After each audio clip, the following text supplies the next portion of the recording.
জ্যোতিষ ও পৌরাণিক গ্রন্থগুলিতে যুগের অর্থ এক এক রকম বলা হয়েছে। আমাদের পৌরাণিক গ্রন্থগুলি অনুসারে যুগ চারটি: সত্য, ত্রেতা, দ্বাপর ও কলিযুগ। বলা হয়ে থাকে যে কলিযুগে পাপ চরম আকার ধারণ করবে। বর্তমানে এই কলিযুগ চলছে। পৌরাণিক গ্রন্থে এই কলিযুগে কি কি ঘটবে তার সম্পূর্ণ বিবরণ দেওয়া হয়েছে। বলা হয়েছে এই যুগে যখনই কোনো প্রলয়ঙ্কর পরিস্থিতি আসবে তখন কেবল হরিনাম সংকীর্তন দ্বারাই মানুষ রক্ষা পাবে। তো বন্ধুরা, আজকের ভিডিওতে আমরা জেনে নেব পুরাণে থাকা কলিযুগের সম্ভাব্য ঘটনাগুলো আর কলিযুগে কেন আমাদের সাবধান থাকতে হবে। বন্ধুরা, আপনাদের আরও একবার স্বাগত জানাই বং মাইথোলজার ইউটিউব চ্যানেলে। এই চ্যানেলে নতুন হয়ে থাকলে অবশ্যই চ্যানেলটিকে সাবস্ক্রাইব করে রাখবেন এমন ধরনের আরও ভিডিও পেতে। আপনাদের করা একটি সাবস্ক্রাইব আমাদের আরও ভিডিও তৈরি করতে উৎসাহিত করে। তো দেরি না করে জেনে নেওয়া যাক কলিযুগের 10টি মূল বৈশিষ্ট্য। 1. পুরাণে লেখা আছে যে ব্যক্তি সংগঠন, সমাজ ও বেদ বিরুদ্ধ আচরণ করে, ভারতের ধার্মিক ও সাংস্কৃতিক একতাকে খণ্ডিত করার চেষ্টা করবে, আসন্ন ভবিষ্যতে তার সম্পূর্ণ বিনাশ ঘটবে। পুরাণকার বলেছেন যে কলিযুগ যত এগোতে থাকবে ততই ভারতে বেদ বিরোধী লোকজনের দাপট বাড়তে থাকবে। এরা মানুষকে ভুল বোঝাবে আর এরা হবেন চরম অধার্মিক। এরা ভারতকে একটি অরাজক দেশ হিসাবে পরিণত করার চেষ্টা করবে। 2.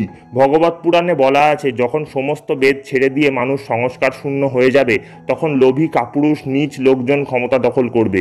অন্যের স্ত্রী, অন্যের সম্পত্তি দখল করতে উৎসুক হয়ে থাকবেন এরা। অল্প কারণে রাগে ফেটে পড়বেন আর কথায় কথায় যুদ্ধ লাগিয়ে মানুষকে শোষণ করার চেষ্টা করবেন। দেশের মানুষও এই ধরনের কাজেই অভ্যস্ত হয়ে পড়বেন। রাজা তো শোষণ করবেই, উপরন্তু নিজেদের মধ্যে বিবাদ করে প্রজারাও ধ্বংস হয়ে যাবে। 3. ভবিষ্য পুরাণ অনুসারে ভগবান ব্রহ্মা নারদকে বলেছেন, হে নারদ, কলিযুগের আগমনে মানুষের আচরণ দূষিত হবে। যোগীরাও ক্রূর চিত্তের মানুষে পরিণত হবেন। সংসারে চূড়ান্ত বিবাদ দেখা দেবে। সমাজের উপরতলার মানুষের মধ্যে চরিত্রহীনতা দেখা দেবে। গ্রামে শহরে লোকের কষ্ট বাড়বে। সাধু মানুষরা দুঃখ পাবেন। নিজের ধর্ম ছেড়ে লোকে অন্য ধর্ম গ্রহণ করবে। দেবতাদের আশীর্বাদ কোনো কাজে লাগবে না। মানুষের বুদ্ধি ধর্মের বিপরীত পথে চলবে। 4. মহর্ষি ব্যাস বলেছেন কলিযুগে মানুষের মধ্যে বর্ণ ও আশ্রম সংক্রান্ত প্রবৃত্তি থাকবে না। শিষ্য গুরুর অধীনে থাকবেন না। বিবাহকে ধর্ম মানা হবে না। পুত্র নিজের দায়িত্ব পালন করবে না। যে বংশেই জন্ম হোক আর সে যেমন মানুষই হোক না কেন, বলবান হলে তবেই কলিযুগে সকলের ওপর রাজত্ব করবে। সুদের কারবার, মহিলা কেনাবেচা বা নারী পাচার হয়ে দাঁড়াবে খুব স্বাভাবিক ঘটনা। 5. কলিযুগে অল্প কিছু সম্পত্তি থাকলেই লোকের চরম অহংকার হবে। মহিলারা নিজেদের রূপের অহংকার করবেন। স্ত্রী গরিব স্বামীকে ত্যাগ করবেন। কেবল ধনবান পুরুষকেই সবাই স্বামী হিসাবে পেতে চাইবেন। সম্পর্ক তৈরি হবে শুধুই নিজের স্বার্থ রক্ষায়। 6. কলিযুগে মানুষ যা উপার্জন করবে ঘর বানাতেই তা খরচ করে ফেলবে। দান ধ্যান করাকে খুব নিচু চোখে দেখা হবে। সর্বক্ষণ মানুষের বুদ্ধি পয়সা সংগ্রহ করতেই কাজে লাগবে। ভোগের মাত্রা হবে লাগাম ছাড়া। ব্যভিচার, অন্যায় কাজে লিপ্ত পুরুষের প্রতি আসক্তি হবে মহিলাদের। সবাই সারাক্ষণ সাম্যবাদের কথা বলবেন কিন্তু সমাজে কোনো সমতা থাকবে না। 7. কলিযুগে প্রাকৃতিক বিপর্যয় মারাত্মক আকার ধারণ করবে। বৃষ্টি না হওয়ার কারণে ফসল নষ্ট হবে। মানুষ আত্মহত্যা করবে। দেব পূজা, অতিথি সৎকারে কারো কোনো আগ্রহ থাকবে না। মহিলা ও পুরুষ নির্বিশেষে লোভী, চরিত্রহীন, মন্দবুদ্ধি সম্পন্ন হবেন। কেউ গুরুজনকে সম্মান করবে না। সবাই ক্রুদ্ধ হয়ে থাকবেন সর্বক্ষণ। অসত্য ভাষণ করবেন ও নিজের স্বার্থ রক্ষায় লেগে থাকবেন।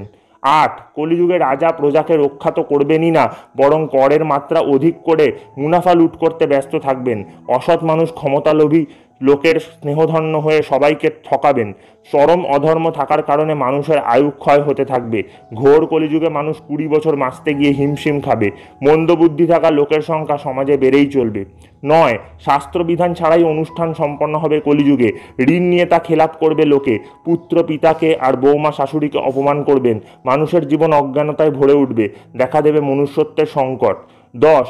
শ্রীমদ্ভাগবতের 12 স্কন্ধে শুক্রদেব পরীক্ষিতকে বলেছেন ঘোর কলিযুগ যত এগিয়ে আসবে ততই ধর্ম, সত্য, পবিত্রতা, ক্ষমা, দয়া, আয়ু, বল ও স্মরণশক্তি লোপ পেতে থাকবে। কলিযুগের শেষের সময়ে বড় বড় যুদ্ধ হবে। ভয়ঙ্কর বর্ষা, তীব্র ঘূর্ণিঝড়, প্রচণ্ড দাবদাহ দেখা দেবে। সমাজে চুরি, ছিনতাই, সন্ত্রাস বাড়তেই থাকবে।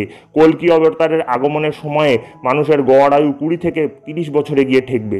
এখন এই ঘোর কলিযুগ থেকে বাঁচতে গেলে একটাই পথ অবলম্বন করতে হবে আমাদের, বেদ ও উপনিষদের জ্ঞান পুনরায় চর্চায় আনতে হবে আমাদের, আর অবশ্যই হরিনাম সংকীর্তনের প্রচার ও প্রসার ঘটাতে হবে।